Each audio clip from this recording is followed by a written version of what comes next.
Ana bertanya buat kita semua. Kalau ada dua orang ikhwani, satu orang rajin melakukan ketaatan tapi maksiat jalan.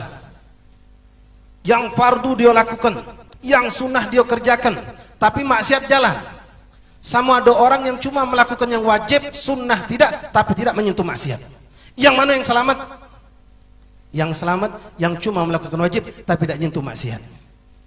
Kenapa ikhwani? Maksiat itu pasti hukumnya.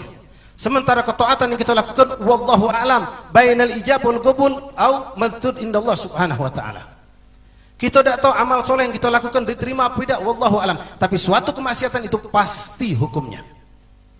Ente menghibah, ente lihat maksiat, ente dengar maksiat, ente berdusta, ente melakukan bermacam maksiat, apakah masih diragukan ini jadi maksiat apa tidak? Oh, tidak mungkin. Suatu yang kita lakukan maksiat pasti hukumnya itu tercatat sebagai maksiat.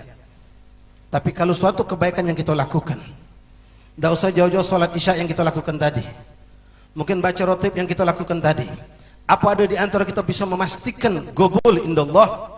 Wallahu a'lam. Ikhwani rahimakumullah, hafizakumullah, wafaqakumullah.